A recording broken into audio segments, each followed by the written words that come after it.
بسم اللہ الرحمن الرحیم، السلام علیکم۔ میں ہوں زین العابدین، آپ دیکھ رہے ہیں پروگرام سچ بات نصرت مرزا صاحب کے ساتھ۔ موضوعات آپ نے دیکھ لیے۔ مرزا صاحب السلام علیکم۔ وعلیکم السلام۔ دیکھیے، دلی کی مسلمانوں کی جو نسل کشی ہو رہی ہے اس کی بہت زیادہ ہمارے پاس اطلاعات ملی ہیں، اور چھانٹ کر اور ڈھونڈ کر ایک محلے میں ایک ہی گھر مسلمان کا تھا، اس گھر کو جلا دیا گیا۔ اس میں بہت سے گودام تھے، اس گوداموں کو ان کو لوٹ لیا گیا۔ تو یہ بالکل وہی طریقہ اختیار کیا گیا کہ جو 1930 کے اندر جو آپ وہاں پر جرمنی میں کیا گیا تھا، جس کو بہت ہاریبل کہا جاتا ہے اور وہ ہولوکاسٹ کہا جاتا ہے، اور وہ طریقہ ہی اختیار کیا ہے کیونکہ اسرائیل کا دوست ہے۔ ہم یہ سمجھتے ہیں کہ یہ اس معنی میں جس وقت ہم انڈیا کی بات کریں تو ہم یہ سمجھ لینا چاہیے کہ اسرائیل کو بھی ہم اپنی سزا کی زد میں رکھیں، اس لحاظ سے کہ یہ بات ہمیں یہ دیکھنا پڑے گا، کیونکہ اب ایک بات تو ہمیں تسلیم کرنی پڑے گی کہ ہم مسلمانوں کے چیمپئن ہیں۔ جس بات پر پاکستان بنا تھا اس میں یہی کہا تھا کہ ہم مسلمانوں کی نشست ثانیہ کے لیے پاکستان قائم کر رہے تھے، اور اس کے لیے ہم نے اتنی جدوجہد کی جو کہ آج اتنا پاکستان بن گیا اور ایک ایٹمی طاقت کے طور پر ابھر کے سامنے آیا ہے۔ لیکن یہ جدوجہد کی جو ہم نے فیصلہ کیا تھا، اللہ سے جو وعدہ کیا تھا، وہ یہی کیا تھا کہ ہماری وجہ سے ہم دنیا کے اندر جو ہے وہ سارے مسلمانوں کی حفاظت کریں گے، اور ہم تمام جگہ پر ہم مسلمانوں کو نشست ثانیہ کا مطلب یہی ہے کہ عظمت رفتہ کو ہم بحال کریں گے۔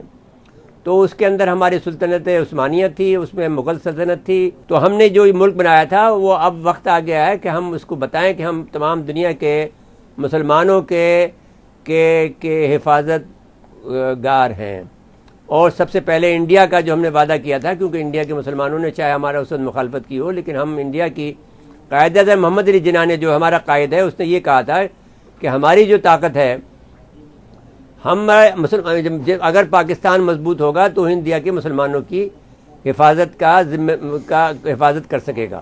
اب ہم مضبوط بھی ہیں تو حفاظت کا ذمہ دار۔ عمران خان صاحب نے اپنی تقریر کے اندر جو کہ پارلیمنٹ اس میں کی ہے، اس جنرل اسمبلی میں یہ بات کہہ دی ہے کہ اگر آپ نے یہ بات کی اور کم وقت میں اگر لاسٹ پوائنٹ پہ ہم آئے تو پھر ہم ہر طرح کی جنگ کرنے کا ہمیں اختیار ہوگا۔ انڈیا کے مسلمانوں، آپ کمر کس لو، کوئی بڑی تعداد نہیں ہے، آپ نے ہمیشہ ان کے اوپر حکمرانی کی ہے، یہ آپ کے سے مقابلہ نہیں کر سکتے۔ بے شک وہ 1925 تیاری کر رہے ہیں، لیکن آپ کے لوگ تو لا الہ الا اللہ کہنے والے لوگ جو ہیں وہ چشم زدہ میں تیار ہو جاتے ہیں، اور آپ نے یہ جو موت کا ڈر نکال دیا، موت تو آنی ہے، اور اگر مچ گئے ہو اپنے لوگوں کی اپنے خاندان کی عزت بچانی ہے، اور عورتیں بھی ہماری کھڑی ہو جائیں اور سینہ سپر ہو جائیں، جیسا کہ ہماری مائیں کرتی ہیں، ہماری بہنیں کرتی ہیں، ہماری بیٹیاں کرتی ہیں، کہ صاحب جب ان کا خامن شہید ہوتا ہے اس میں، تو وہ شکر اللہ کی ادا کرتی ہیں کہ ہم اللہ کی راہ میں شہید ہوا ہے۔